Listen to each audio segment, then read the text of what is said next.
Oke, sampai peristiwa besar itu terjadi nih, Angkatan Laut tidak pernah menganggap bahwa sekelompok bajak laut begitu menakutkan. Butuh berbagai armada Angkatan Laut kuat untuk mengimbanginya. Dalam catatan sejarah peradaban Marijoa itu sendiri, hanya ada beberapa kelompok perompak yang mereka takutkan jika melakukan pergerakan. Dari era masa lalu, di masa era Sengoku dan juga Gap, beberapa kelompok itu bermunculan. Bahkan di generasi ini ada sebuah bajak laut yang selalu mendukung era baru yang akan lahir. Nah, bajak laut itu dipimpin oleh si pria misterius Akagami no Sang. Nah, faktanya nih, tidak hanya kelompok itu saja. Ada pria yang lebih membuat mereka ketar-ketir di masa itu, namanya Rock Disebek. Tetapi jika lebih dihubungkan ke era Sengoku Gap, muncul satu nama luar biasa besar, emas dan silver, itu adalah Roger dan juga Rayleigh. Sampailah di generasi baru kita melihat satu nama yang memiliki benang merah dari Akagami ataupun Roger, dia adalah Mugiwara no Luffy. Inilah daftar mengapa dan kenapa nih bajak laut ini akan membuat tragedi besar dan pergerakan mereka itu ibaratnya harus dikawal oleh agen sekaliber CP0. Oke, kita mulai bongkar misterinya.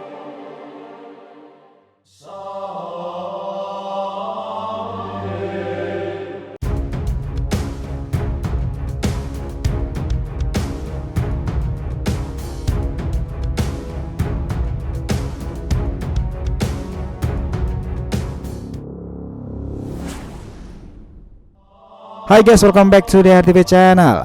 Nah, kali ini kita akan membahas mengenai tabir yang terungkap nih, alasan War of Government begitu mewaspadai kumpulan bajak laut ini yang bisa membuat tragedi deja vu ke masa itu. Oke, biar nggak salah persepsi silahkan simak sampai akhir ya. Jangan lupa klik lonceng subscribe-nya biar nggak ketinggalan informasi, dan follow Instagram official DRTV Mediatif yang berisikan konten pop culture dan merchandise-nya. Oke, kita lanjutkan perjalanan. Nah, dalam sejarah dunia bajak laut nih, memang ada beberapa di antara mereka yang membuat pemerintahan dunia itu kelabakan menghadapinya. Bahkan beberapa di antara mereka diakui langsung oleh Angkatan Laut jika mereka kekurangan pasukan untuk menghadapinya. Nah, jika lebih dirangkum lagi, setidaknya ada 6 kelompok gila-gilaan anggotanya nih. Kita di sini sengaja tidak masukkan Kaido dan juga Big Mom, karena alasan dari kelompok itu hanya memiliki orang yang kuatnya, yaitu Lin dan putra pertamanya Katakuri, dan juga Kaido yang hanya mengandalkan dirinya dan juga King Arbel. Dan kita juga sudah melihat sepak terjang mereka sampai di Wano Kuni ini. Kami rasa ada yang lebih superior dari mereka. Tetapi ini juga relatif sih. Versi Kamichi ke-6 itulah nanti yang hampir membuat Angkatan Laut mengingat kejadian besar itu. Dan ini serasa dejavu ke masa pertempuran God Valley. Ya, sumber utama dari referensi bajak laut yang begitu ditakuti pemerintah dunia, bahkan namanya ditutupi sekarang ini, adalah Rocks. Kenapa Rocks? Nah, mungkin kita sudah sering dengar mereka kan. Ya, ini adalah pemimpinnya dikenal sebagai Rock Disebek, yang misterius itu dan penyandang gelar D, nama D maksud kami. Dan apakah dia masih hidup atau bersembunyi, tidak ada yang tahu. Satu hal lagi yang buat mereka itu luar biasa adalah kru mereka sendiri. Nah, lu bayangin aja nih, Edward Newgate, Carlot Lin, Kinsey Jinoshiki, Yakujuno Kaido, dan beberapa monster lainnya yang masih tersembunyi bergabung dalam kelompok itu. Kala itu nih ada pertempuran harga diri Angkatan Laut yang sebenarnya tak mampu mereka hadapi sendirian. Sekaliber itu adalah Sengoku yang turun tangan. Di tanah suci bernama God Valley itu, beruntungnya Angkatan Laut punya preman muda nih yang luar biasa percaya diri kala itu dan mengesankan dia adalah kakek Luffy sendiri, Monkey D. Gap. Yang akhirnya kita tahu Gap kala itu bertempur bersama Goldie Roger, ya itulah kebenaran semuanya. Nah, untuk masalah kekuatan, sebenarnya Rocks itu jauh di atas mereka. Tetapi kelompok itu benar-benar nggak kompak, egonya tinggi dan juga sangat minim kerjasama. Sampai pada akhirnya pemimpinnya berhasil dikalahkan dan mereka terpecah belah. Nah, sejak saat itulah Gap dikenal sebagai sang pahlawan Angkatan Laut. Nah, ibaratnya menghadapi para monster, Gap membawa nama besar Angkatan Laut pula sih. Semenjak peristiwa itulah semuanya itu bungkam karena saking mengerikannya tragedi itu. Tentu Gap dan Roger babak belur pula, tetapi kemenangan ada pada mereka. Setelah itulah lahirnya era di mana para Yonko baru berjaya. Dan yang mengesankan, mereka adalah mantan para anggota Rock sendiri yang memulainya. For your information juga nih, sebenarnya ada sebuah era sebelum era para Yonko ini yang juga dikenal para mantan-mantan dari Rock itu sendiri yang masih tetap eksis. Seperti halnya Kinsey Jinoshiki yang beberapa kelompok lainnya tentunya. Nah, tapi jika bisa dibilang nih, beberapa kelompok yang menyamai atau bahkan bisa mengungguli Rocks itu tadi, kalian pikir ada 5 perompak besar, dan jika tragedi pertempuran mereka berlangsung, bisa saja dejavu itu terulang kembali, meskipun beberapa di antara mereka tidak ditampilkan pertempurannya. Kelima adalah Oro Jackson, Goldie Roger. Ya, inilah sang raja bajak laut yang sempat naik tahta dengan kapal legendarisnya itu Oro Jackson. Nah, mereka kumpulan para monster nih. Bahkan di kelompok itu memiliki dua raja sebenarnya, sebagai raja bajak laut dan juga raja kegelapan. Ya, sang kapten dan juga wakil kapten Roger dan juga Rayleigh. Bukannya itu saja nih yang buat mereka itu kuat dan ditakuti pemerintahan kala itu, anggotanya juga bukan main-main. Kozuki Oden, Douglas Ballet, Cooper Gaban dan para monster lainnya. Ini adalah era penghubung lahirnya Yonko yang akan semakin populer nih. Ola Jackson memang tidak diperlihatkan bertempur melawan angkatan laut, tetapi pergerakannya sudah ditakuti karena mereka adalah penguasa laut setelah era Rock di Sebek. Dan dari sini dimulailah tragedi yang membawa bajak laut semakin pecah dan membahara nih. One Piece dimulai dari cerita ini. Keempat adalah Moby Dick Shirohige. Ya, memang nih pertempuran mereka telah terjadi di Marineford dan sudah berlangsung kala itu. Tetapi lihatlah proses dan hasilnya. Sengoku mengatakan bahwa Moby Dick adalah kelompok bajak laut monster yang mereka dengan Shirohige saja bisa menghancurkan Marineford. Dia dikenal sebagai si gempa yang tak terkalahkan. Kala itu bahkan seluruh sekuat terbaik dikerahkan di Teluk Marinir itu. Bersamaan dengan itu pula Sengoku dan Garp juga ikut serta. Nah, peristiwa itu menjadi sejarah yang tak terlupakan nih, bagaimana akan berakhirnya sebuah era di mana raja tanpa singgasana itu akan turun tahta. Tetapi di detik-detik terakhirnya nih, mereka tetap membuktikan era itu tetaplah masih era Shirohige. Dan kalian lihat bagaimana mengesankan seorang jenderal pertama yang menghadapi 3 admiral sekaligus, si burung Phoenix abadi Fushio Marco. Nah, di samping itu pula Shirohige juga memiliki para anggota dari Wano Kuni dan komandan Jozu, Vista, Oa dan sang pria fenomenal populer dikenal sebagai Hike Nues. Nah, putra sang raja bajak laut Goldie Roger. Itulah peristiwa besar yang membangkitkan semangat pencarian One Piece, karena Shirohige mengatakan hal sebenarnya dari rivalnya itu tadi, bahwa One Piece memang benar adanya. Shirohige bahkan mengatakan hal seperti ini. Sengoku, kalian dan angkatan laut akan ketakutan ketika berhadapan dengan peristiwa besar itu nanti. One Piece benar adanya.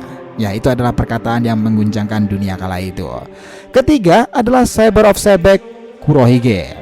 Ya, siapa yang tidak setuju jika mereka masuk dalam kelompok yang bisa saja membawa dejavu perang besar seperti Guard Valley ataupun Marineford.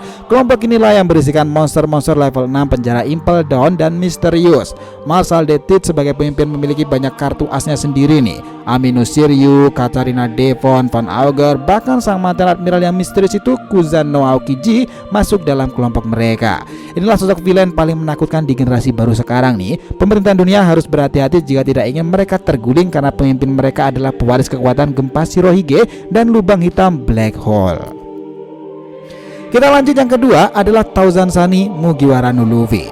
Nah, sangat-sangat masuk akal kenapa Thousand Sunny adalah sekumpulan pasukan yang begitu besar. Mereka bahkan memiliki pasukan dan aliansi yang sudah sangat setia nih. Hal yang buat kita percaya inilah generasi baru yang dikatakan oleh Shirohige kala itu adalah informasi tambahan dari Dracul Mihawk dan Aramaki Green Bull. Pemimpin mereka memiliki kemampuan daya pikat mampu menarik siapapun untuk bertarung bersamanya, di sampingnya maupun di depannya. Itu adalah sebuah hal yang menakutkan untuk era sekarang. Bukan lagi soal senjata ataupun buah iblis. Kemampuan mempengaruhi inilah yang akan menjadi modal besar Mugiwara Pirates. Nah, sekarang Luffy yang sudah awak kening dengan nikahnya itu yang mau mengalahkan Kaido adalah modal besar pula. Betapa menakutkannya mereka itu tadi. Di samping ada Roronoa Zoro dan juga Vinsmoke Sanji sebagai andalan dari trio monster itu, satu nama baru yang buat mereka kuat adalah masuknya Putri Kaido sendiri, orang yang menganggap dirinya Oden nih, dia adalah Yamato. Guys, inilah orang yang benar-benar gila sih kekuatannya. Mungkin ke depan adalah lawan Katarina Devon dan Oda sudah menyiapkan hal itu tadi. Nah, itu adalah kisah tentang para bajak laut Mugiwara yang tentunya akan mengkhawatirkan pemerintahan dunia sendiri. Dan terakhir nih, yang pertama adalah Red Force Akagami no Sang. Guys, inilah bajak laut di era ini yang pemerintahan dunia secara terang-terangan mengakui jika alasan mereka membiarkan Akagami berkeliaran di laut tanpa konfrontasi adalah mereka menganggap jika kelompok Sang itulah yang akan membuat dampak berkelanjutan jika mereka benar-benar bertempur atau jika pemimpinnya marah. Alasan itu menjadi nyata nih di era Wano Kuni sekarang. Bahkan orang sekali Aramaki Green Bull langsung kena mental nih setelah Sang menggunakan petir hitam itu, haki penakluk maksud kami di perairan Wano Kuni yang bisa secara langsung ia targetkan. Kelompok ini memang seperti eranya Goldie Roger dahulu nih. Sang sendiri memiliki bayang-bayang satu nama yang menjadi rekan terbaiknya, Mr. Ben Beckman, orang yang begitu dikenal jenius cepat dengan kemampuan misterius itu. Nah, selain itu mereka juga punya Lucky Rocks, Yasop, dan berbagai monster lainnya. Kelompok inilah yang dengan gampangnya bisa menghentikan Kaido, menemui Shirohige, mendatangi Marineford. Bahkan Sang sendiri yang identitasnya masih banyak bikin penasaran nih, pernah melakukan delegasi dengan Gorose, yang saat itu pun Gorose mempersiapkan tempat yang rahasia buat kedatangan Akagami. Satu hal yang membuat mereka menakutkan mungkin karena kelompok inilah yang sampai saat ini belum benar-benar penuh diberikan jam tayang lebihnya. Tetapi mereka sudah berkuasa menjadi Yonko paling lama di era sekarang ini dan pergerakannya begitu menakutkan. Nah, selain itu nama-nama lain juga akan terhubung dengan Sang jika mereka dibiarkan benar-benar bertempur. Orang seperti Luffy tidak akan tinggal diam.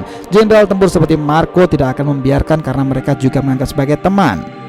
Ataupun nih, sang rival Dracul Mihawk bisa saja kasih kejutan nih karena hubungan rival mereka yang juga sangat baik itu.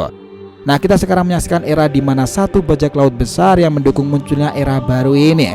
Kelompok itu adalah yang fenomenal perompak yang merebut Hito-Hito no Mi dari Huswo. Orang yang secara tidak langsung membangkitkan Joy Boy pada doktrin Mugiwara Luffy. Rayleigh, Roger, Luffy juga terhubung di sini. Ya, mereka adalah memang fenomenal Akagami no Sang. Dari beberapa daftar tadi, apakah kalian juga berpikir nih jika salah satu di antaranya kelak jika melakukan pertempuran bisa saja melampaui peristiwa tragedi besar God Valley era Rock di Sebek dahulu? Who knows? So, itulah tadi pembahasan kita mengenai kumpulan bajak laut yang menghebohkan dari masa ke masa nih. Sampai pada akhirnya pemerintahan dunia menetapkan jika mereka lah yang harusnya diwaspadai, karena jika tidak, angkatan laut bisa porak-poranda di tangan orang-orang yang mereka anggap sebagai perompak itu. That sound like wonderful idea. Gimana menurut kalian guys? Jangan lupa kasih saran di kolom komentar dan subscribe channel ini. Semoga ceritanya itu memberikan informasi dalam tiap pembahasan animenya. Thank you telah menonton TNDR TV and we'll be come back.